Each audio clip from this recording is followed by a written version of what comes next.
Hi, I'm Alex from the Zscaler Customer Success and Engineering team. In this series of short videos, we're taking a look at the baseline recommendations for the configuration of data protection policy inside Zscaler Internet Access. This is part 4, Inline DLP policy. Let's begin by taking a look at the different types of inline DLP policy. First, it's important to understand there are two policy types. Inline DLP policy can be configured either to leverage engines and dictionaries to monitor or block certain data types for content that has been inspected, or for content that cannot be inspected, there are rules without content inspection that can be configured. Next, note there are two policy evaluation modes for DLP rules. The first is the traditional rule order policy evaluation mode. This is the one that's used for all other modules inside ZA. Here, rules are evaluated according to the rule order. Evaluation is stopped at the first match, ignoring all following rules. For DLP specifically, there's also the option to use Evaluate All as an evaluation mode. Note that this requires additional licensing. In Evaluate All mode, all rules are validated at the same time. If there's a conflict between rules, the match with the most restrictive action and highest order is the one selected. In this mode, exceptions are configured as children to parent rules rather than being their own independent rules. Finally, let's talk about the supported actions for DLP policy. DLP policy can take one of three actions: either allow, which allows the data through but logs the activity, block, which blocks the data and logs the activity, or confirm. A confirm action will present a prompt to the user, which prompts them to either justify the activity to continue or cancel the activity. In both cases, this is logged. Next, let's take a look at the differences between inline DLP policy with content inspection and without. With content inspection, policy can be configured with several policy criteria. For example, Zscaler location, cloud application or destination, group user or department, file types, and many others. Rules can be configured with include or exclude options to reduce the number of rules that need to be configured. For the DLP Advanced license, there's also the ability to exempt cloud applications, URL categories, or URLs from inspection. Finally, the match-only option exists to prevent data leakage in cases where multiple rules target different data types. Here's an example. Here, we have a user from a finance group that's trying to send a file that contains credit card and SSN data. Our policy here allows credit cards for the finance group, allows SSNs for the HR group, but blocks credit cards or SSN data for all users. With the match-only option enabled, our user will not be allowed to send this data as it contains both credit cards and SSN. If match-only were not enabled, since the data contains credit cards, the first rule would be matched, allowing the user to send this file that contains data we don't want them to be able to share, SSNs in this case. DLP policy without content inspection allows administrators to configure policy actions for cases where Zscaler is unable to look inside transactions to analyze data and make decisions on that basis. The primary use cases here are when you want to forward data to third-party DLP solutions, or when unscannable files are present. These include files with complex compression, for example, 5 levels of nesting, unsupported file types, files that are very large, above 400 megabytes or 100 megabytes if in archive, or files that are password protected. This allows you to configure a policy that monitors or blocks these password protected or encrypted files in order to make sure that users are not able to exfiltrate data leveraging these types of files. Before we start talking about how to build a DLP policy, let's first talk about the Data Discovery Report.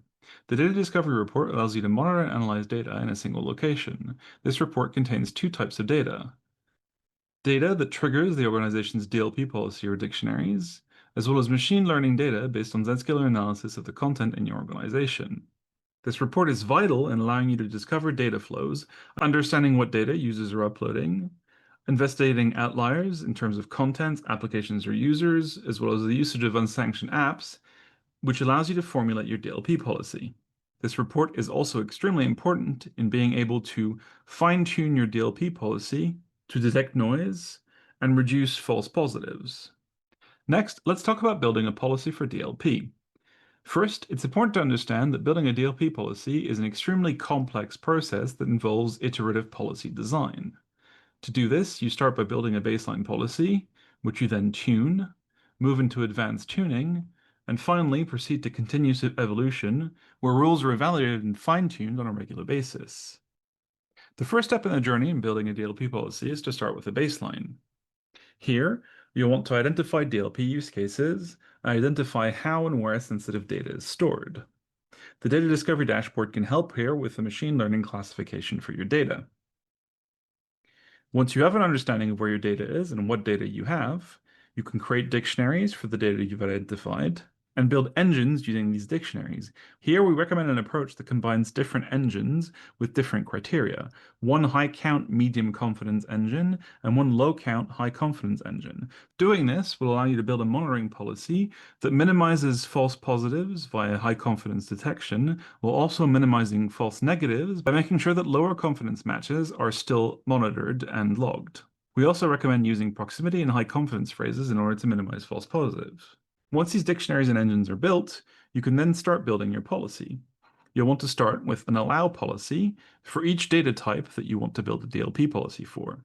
This allow policy allows data matching the DLP policy through while logging the event. This in effect creates a monitoring-only policy. This will allow you to baseline the number of alerts, as well as identify top violators for users, destinations, and data types. Once we've built our baseline monitoring policy, we'll move on to the initial tuning phase. Here, we'll want to tune engines in the dictionaries by adding additional high-confidence phrases with proximity and creating custom dictionaries with known keywords in order to increase the accuracy of our dictionaries and policy. We'll want to reduce noise by targeting specific file types, adding minimum file sizes to policy, exempting URL-encoded data, and combining predefined and custom dictionaries inside engines. This is a step at which you'll start creating block policies by starting with select user groups, very high match counts, for example 25 plus, and making sure you build a policy that targets password-protected files. The final step of this phase is to continue reviewing the data discovery dashboards to verify a reduction of alerts as a result of the tuning of the engine and dictionaries and the noise reduction that we've performed, and continue identifying top violators. This is also the right stage at which to configure end-user notifications in order to provide your users with a Zscaler client connector-based notification whenever they've violated your DLP policy. Next, we move on to advanced tuning. Here, you might start defining exceptions inside your engines, although you should be very careful while doing so. This is also where you might want to configure advanced techniques such as EDM, IDM, and OCR. You'll continue to reduce noise by defining user or cloud app exemptions. Note that these should be placed above your block policies. You'll modify your block policies, expanding them from the initial small group of users to most or all users, as well as adding logical expressions and engines. These block policies will of course be placed above your monitoring policies. And as always, the monitoring phase will continue. You'll continue leveraging the data discovery report to monitor all users, making sure that the hit count for monitoring policies is being reduced as your block policies are kicking in. Let's conclude this video by taking a look at the next steps in your data protection journey. First, you'll want to build a baseline monitoring policy by creating engines for each data type you want to secure and creating corresponding allow policies. Creating these engines and policies will populate the data discovery report with potential DLP violations you can then investigate to start iterating on your DLP policy. This allows you to identify data flows, policy violators, and other essential information required to make informed decisions when building a block policy. You'll then want to investigate the data discovery report for policy engine and dictionary violations. Here, you'll want to determine if the alerts surfaced in the data discovery report are relevant or not by investigating their sources. Investigating the causes of violations will determine if the alert was relevant or not.